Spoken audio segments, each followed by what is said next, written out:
Salam sejahtera dan selamat pagi buat seluruh pemirsa, jemaat, keluarga kami, hamba-hamba Tuhan yang diberkati oleh Tuhan Yesus Kristus. Kita awali hari kita dengan memuji menyembah Tuhan.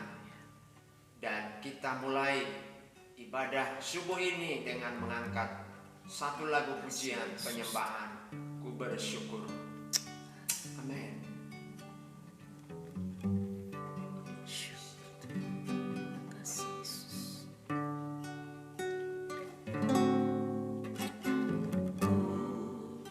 Bersyukur padamu Tuhan,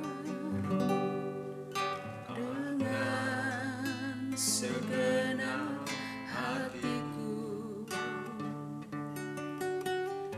mau mengasihi Engkau, karena Kau Allah yang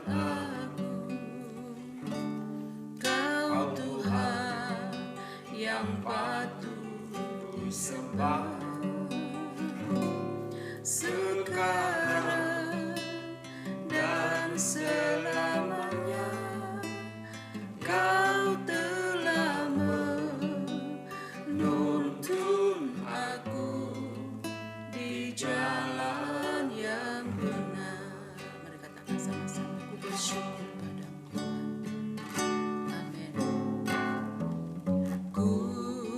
Bersyukur padamu Tuhan, dengan segenap hatiku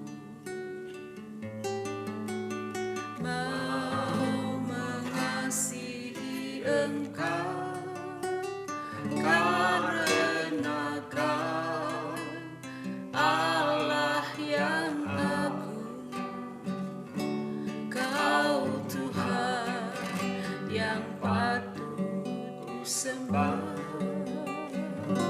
sekarang dan selamanya. Kau telah menuntun aku di jalan yang benar. Amin. Kasih Yesus. Biarlah segenap bumi memuji Dia akan kebesarannya, karena segala jalan Tuhan adalah kasih dan kebenaran. Percayalah akan Dia yang telah menyelamatkan kita dari lumpur dosa. Ku ingin Dia selalu menjamah dalam hidupku.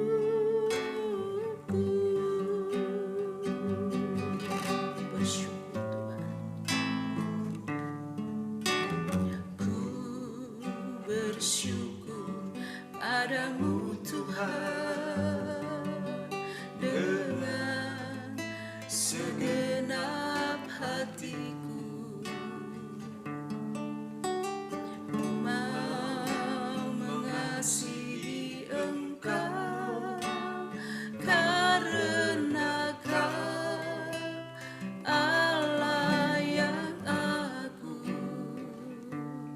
Kau Tuhan yang patut ku sembah sekarang dan selamanya. Kau telah menuntun aku di jalan yang benar. Biarlah segenap bumi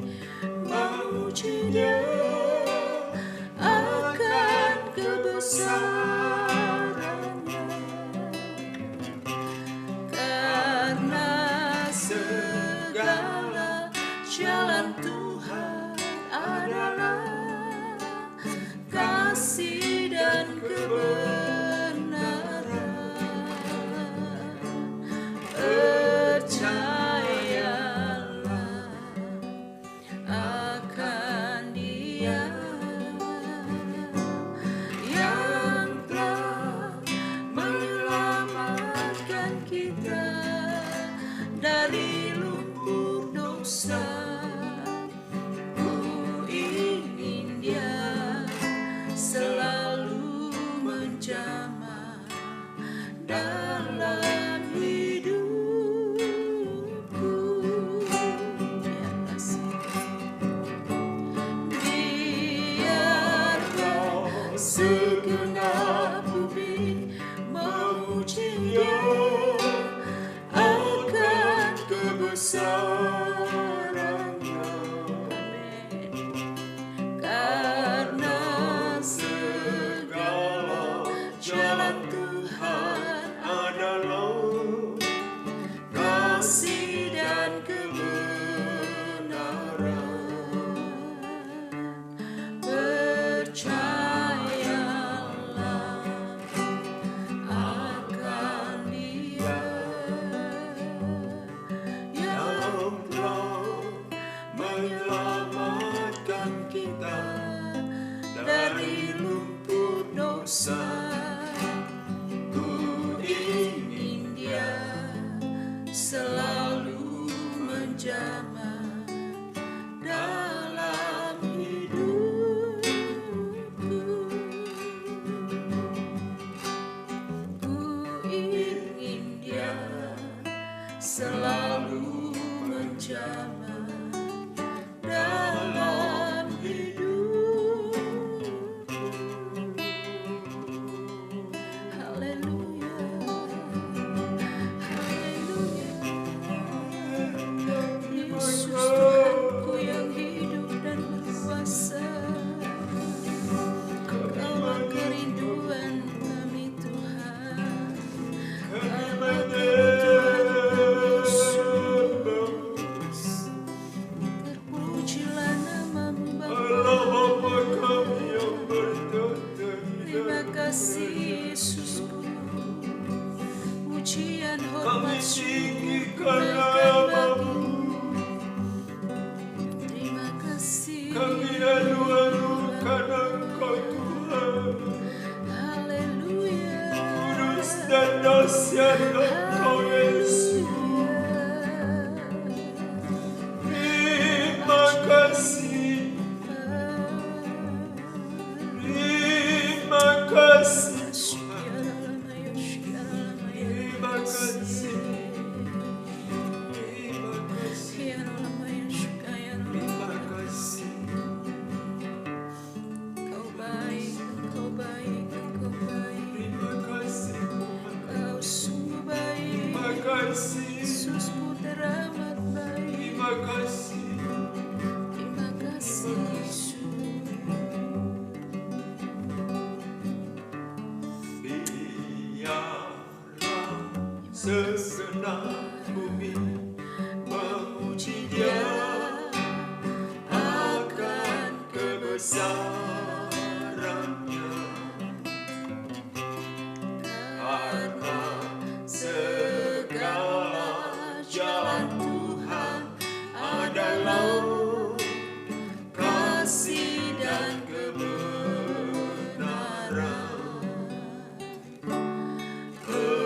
Percayalah akan Dia yang telah menyelamatkan kita dari lumpur dosa. Ku ingin Dia selalu menjamah dalam hidupku. Ku ingin Dia selalu menjamah dalam hidupku. Amin, amin Tuhan. Bapakku yang baik, Bapakku yang kudus, Bapakku yang luar biasa. Segala puji syukur, hormat serta kemuliaan kami naikkan kepadamu, Tuhan Yesus yang selalu setia bagi kami. Kau sudah menyertai hari-hari kami. Kami boleh ada sampai hari ini, Tuhan. Sungguh semua karena kemurahan-Mu bagi kami. Terima kasih Bapakku. Engkaulah kerinduan kami, Engkaulah hasrat kami. Jiwa kami haus akan Engkau. Terbuka untuk Engkau Tuhan, terus bekerja dan terus berkarya dalam seluruh hidup kami. Lewat kebenaran firman-Mu yang akan kami dengar, Tuhan Yesus berbicara terus bagi kami. Sucikan, kuduskan tubuh, jiwa, dan roh kami, agar kami Tuhan Yesus boleh menikmati segala berkat Tuhan yang luar biasa di pagi hari ini lewat kebenaran firman. Terima kasih Tuhan Yesus yang baik. Kami sambut sabda-Mu di dalam nama Tuhan Yesus. Haleluya. Amin. Kita baca Markus pasal 8. Kita ikuti bersama pembacaan tersebut. Saya akan baca 5 ayat. 1 orang di dalam nama Yesus. Saya baca. Yesus memberi makan 4.000 orang. Pada waktu itu ada pula orang banyak di situ yang besar jumlahnya, dan karena mereka tidak mempunyai makanan, Yesus memanggil murid-muridnya dan berkata, "Hatiku tergerak oleh belas kasihan kepada orang banyak ini. Sudah 3 hari mereka mengikuti aku, dan mereka tidak mempunyai makanan. Dan jika mereka kusuruh pulang ke rumahnya dengan lapar, mereka akan rebah di jalan sebab ada yang datang dari jauh." Murid-muridnya menjawab, "Bagaimana di tempat yang sunyi ini orang dapat memberi mereka roti sampai kenyang?" Yesus bertanya kepada mereka, "Berapa roti ada padamu?" Jawab mereka, 7. Lalu ia menyuruh orang banyak itu duduk di tanah. Sesudah itu ia mengambil ke-7 roti itu, mengucap syukur, memecah-mecahkannya dan memberikannya kepada murid-muridnya untuk dibagi-bagikan, dan mereka memberikannya kepada orang tuanya. Mereka juga mempunyai beberapa ikan, dan sesudah mengucap berkat atasnya, ia menyuruh supaya ikan itu juga dibagi-bagikan. Dan mereka makan sampai kenyang. Kemudian orang mengumpulkan potongan-potongan roti yang sisa sebanyak 7 bakul. Mereka itu ada kira-kira 4.000 orang. Lalu Yesus menyuruh mereka pulang. Ia segera naik ke perahu dengan murid-muridnya dan bertolak ke daerah Dalmanuta. Orang Farisi meminta tanda. Lalu muncullah orang-orang Farisi dan bersoal jawab dengan Yesus untuk mencobai dia. Mereka meminta daripadanya suatu tanda dari surga. Maka mengeluhlah ia dalam hatinya dan berkata, "Mengapa angkatan ini meminta tanda? Aku berkata kepadamu, sesungguhnya kepada angkatan ini sekali-kali tidak akan diberi tanda." Ia meninggalkan mereka, ia naik pula ke perahu dan bertolak ke seberang. Tentang ragi orang Farisi dan ragi Herodes. Kemudian ternyata murid-murid Yesus lupa membawa roti, hanya sebuah saja yang ada pada mereka dalam perahu. Lalu Yesus memperingatkan mereka, katanya, "Berjaga-jagalah dan awaslah terhadap ragi orang Farisi dan ragi Herodes." Maka mereka berpikir-pikir dan seorang berkata kepada yang lain, "Itu dikatakannya karena kita tidak mempunyai roti." Dan ketika Yesus mengetahui apa yang mereka perbincangkan, ia berkata, "Mengapa kamu memperbincangkan soal tidak ada roti? Belum jugakah kamu faham dan mengerti? Telah degilkah hatimu? Kamu mempunyai mata, tidakkah kamu melihat? Dan kamu mempunyai telinga, tidakkah kamu mendengar? Tidakkah kamu ingat lagi? Pada waktu aku memecah-mecahkan 5 roti untuk 5.000 orang itu, berapa bakul penuh potongan-potongan roti kamu kumpulkan?" Jawab mereka, 12 bakul. Dan pada waktu 7 roti untuk 4.000 orang itu, berapa bakul penuh potongan-potongan roti kamu kumpulkan? Jawab mereka, 7 bakul. Lalu katanya kepada mereka, "Masihkah kamu belum mengerti?" Yesus menyembuhkan seorang buta di Betsaida. Kemudian tibalah Yesus dan murid-muridnya di Betsaida. Di situ orang membawa kepada Yesus seorang buta dan mereka memohon kepadanya supaya ia menjamah dia. Yesus memegang tangan orang buta itu dan membawa dia keluar kampung. Lalu ia meludahi mata orang itu dan meletakkan tangannya atasnya dan bertanya, "Sudahkah kau lihat sesuatu?" Orang itu memandang ke depan lalu berkata, "Aku melihat orang, sebab melihat mereka berjalan-jalan, tetapi tampaknya seperti pohon-pohon." Yesus meletakkan lagi tangannya pada mata orang itu. Maka orang itu sungguh-sungguh melihat dan telah sembuh, sehingga ia dapat melihat segala sesuatu dengan jelas. Sesudah itu Yesus menyuruh dia pulang ke rumahnya dan berkata, "Jangan masuk ke kampung." Pengakuan Petrus. Kemudian Yesus beserta murid-muridnya berangkat ke kampung-kampung di sekitar Kaisarea Filipi. Di tengah jalan ia bertanya kepada murid-muridnya, katanya, "Kata orang, siapakah aku ini?" Jawab mereka, "Ada yang mengatakan Yohanes Pembaptis, ada juga yang mengatakan Elia, ada pula yang mengatakan seorang dari para nabi." Ia bertanya kepada mereka, "Tetapi apa katamu? Siapakah aku ini?" Maka jawab Petrus, "Engkau adalah Mesias." Lalu Yesus melarang mereka dengan keras supaya jangan memberitahukan kepada siapapun tentang dia. Pemberitahuan pertama tentang penderitaan Yesus dan syarat-syarat mengikut dia. Kemudian mulailah Yesus mengajarkan kepada mereka bahwa Anak Manusia harus menanggung banyak penderitaan dan ditolak oleh dua-dua imam-imam kepala dan ahli Taurat, lalu dibunuh dan bangkit sesudah 3 hari. Hal ini dikatakannya dengan terus terang, tetapi Petrus menarik Yesus ke samping dan menegur dia. Maka berpalinglah Yesus dan sambil memandang murid-muridnya, ia memarahi Petrus, katanya, "Enyah-enyahlah iblis, sebab engkau bukan memikirkan apa yang dipikirkan Allah, melainkan apa yang dipikirkan manusia." Lalu Yesus memanggil orang banyak dan murid-muridnya dan berkata kepada mereka, Setiap orang yang mau mengikut aku, ia harus menyangkal dirinya, memikul salibnya dan mengikut aku.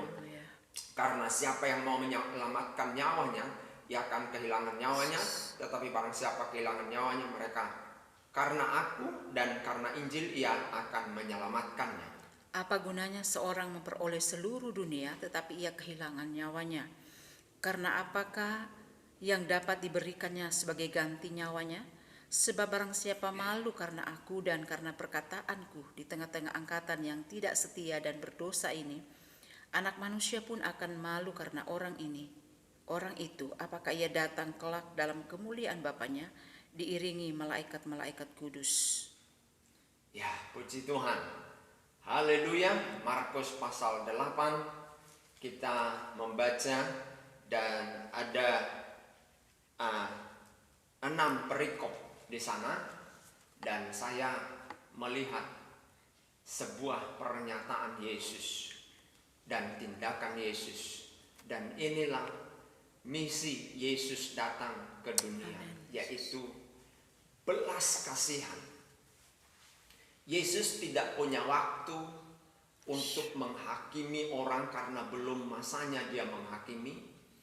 Yesus tidak punya waktu melayani orang dalam perdebatan seperti orang Farisi yang berdebat minta tanda di ayat 11 sampai dengan 13. Yesus meninggalkan mereka tanpa memberikan kepada mereka pelayanan tanda.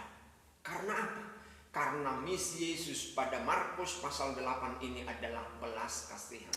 Saudara-saudara, sebagai murid Kristus, Kristen artinya murid Kristus, murid Tuhan Yesus, berarti kita meneladani guru kita, yaitu Tuhan Yesus. Meneladani Tuhan kita, yaitu Tuhan Yesus.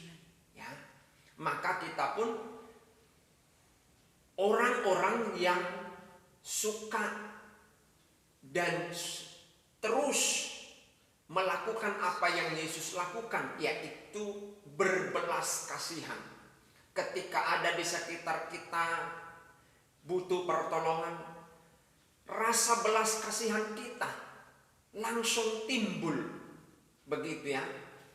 Itu di zaman milenial sekarang, semua orang egois. Ya, maaf, kebanyakan orang egois, mementingkan diri sendiri, peduli, belas kasihan sudah luntur hari-hari ini. Inilah yang Yesus mau tegaskan kepada saudara sebagai orang Kristen, sebagai umat Tuhan. agar kita punya belas kasihan, ya, mudah memahami kesulitannya orang. Orang yang punya belas kasihan itu dia tahu arti dari kesulitan orang lain. Haleluya. Nah, perasaannya Yesus ini kita tiru, yaitu mudah memiliki belas kasihan. Ayat 2, ketika Yesus melihat pengikut-pengikutnya, hatiku tergerak oleh belas kasihan. Jadi saudara-saudara, kalau kalau saudara mengikut Yesus, lalu saudara lapar, ya, Yesus akan tergerak hatinya untuk belas kasihan kepada saudara. Jadi tidak ada yang namanya kelaparan bagi orang-orang yang mengikut Tuhan, karena Yesus berbelas kasihan. Sekali lagi, kita sebagai murid Kristus, kita memiliki hati belas kasihan. Jangan cuek, apalagi cuek bebek, ya. Jangan cuek, tapi milikilah roh belas kasihan. Bayangkan saudara, bayangkan saja, jika Tuhan izinkan kita kelak, ini hanya pembahasaan saya ya, ini tidak ada di dalam sebuah pernyataan, tapi ini sebuah pembahasaan saya, bahwa jika Tuhan izinkan kita dari surga kelak melihat ada orang-orang yang kita kasihi dan kita pernah hidup bersama-sama di bumi, dan mereka ada di neraka menggeliat-geliat kesakitan, kepanasan, apa kita tidak tergerak oleh belas kasihan untuk menyampaikan berita surga, berita tentang Yesus Kristus adalah Tuhan dan Juru Selamat yang sudah mati tersalib di kayu salib menebus seluruh umat manusia, yang percaya diselamatkan. Nah, ada mungkin di antara mereka yang dalam apa yang kita lihat itu, mereka tidak pernah dengar keselamatan itu. Tugas kita lah, kita tergerak oleh belas kasihan untuk memberitahu mereka. Kalau mereka sudah dengar lalu mereka tidak mau percaya dan tidak mau peduli, itu urusan mereka. Tapi urusan kita adalah tergerak oleh belas kasihan, melihat orang-orang itu nanti di neraka menggeliat-geliat. Apa saudara tidak berbelas kasihan? Dan mungkin itu adalah salah satu dari keluargamu, mungkin anakmu, mungkin ibumu, mungkin orang tuamu. Mari tergeraklah oleh belas kasihan seperti Tuhan Yesus. Haleluya. Puji Tuhan. Tuhan memberkati kita. Haleluya. Yesus. Haleluya. Haleluya. Makasih. Haleluya. Biarlah segenap bumi memuji Dia akan kebesarannya, karena segala jalan Tuhan adalah kasih dan kebenaran. Percayalah akan Dia yang telah menyelamatkan kita dari lumpur dosa. Amin. Ku ingin Dia selalu menjamah dalam hidupku. Tuhan memberkati jemaatmu, keluarga kami, Amin. pemirsa hamba-hamba Tuhan dengan roh belas kasihan. Sebagai umat Tuhan yang percaya kepada Tuhan Yesus yang menebus kami mati tersalib di kayu salib. Amin. Kami percaya sepenuhnya kepadamu. Amin. Dan ketika kami percaya, maka kami menjadi murid Tuhan Yesus Kristus, dan kami wajib melakukan segala apa yang Yesus perintahkan, yaitu memiliki roh belas kasihan atas seluruh keluarga kami, atas seluruh anggota rumah keluarga kami, atas seluruh lingkungan kami, atas seluruh negeri kami ini, sehingga mereka juga mendengar kabar keselamatan, kesukaan, berita surga itu, karena kami memberitakannya sebab dorongan kuasa Tuhan melalui roh belas kasihan. Seperti Yesus ketika melihat orang-orang lapar, ketika orang-orang melihat penderitaan, orang-orang dalam penderitaan, Yesus tergerak hatinya dengan belas kasihan. Terima kasih Tuhan, kami semua jemaat-Mu pemirsa, keluarga kami, hamba-hamba Tuhan, berbelas kasihan atas seluruh lingkungan kami, atas seluruh kecamatan, desa, kepala-kepala desa, pemerintahan, dan atas kecamatan, atas kabupaten, atas provinsi, atas negeri kami ini, dan atas segala pemerintahan di negeri kami ini. Di dalam nama Yesus kami berdoa atas mereka. Tuhan dimuliakan di atasnya, dan Tuhan menjamah.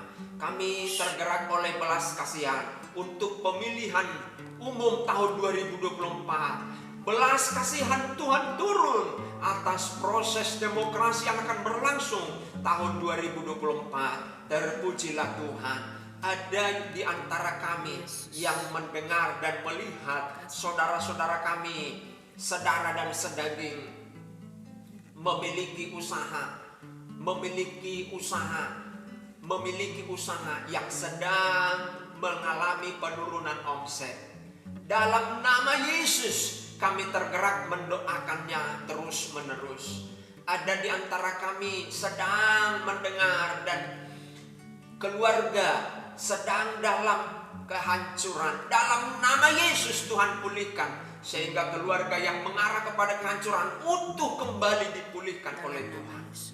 Ada di antara kami melihat anak-anak sahabat kami sedang terlibat dalam narkoba, seks bebas, kejahatan milenial. Dalam nama Yesus kami berdoa, sehingga negeri kami, generasi negeri kami ini terselamatkan.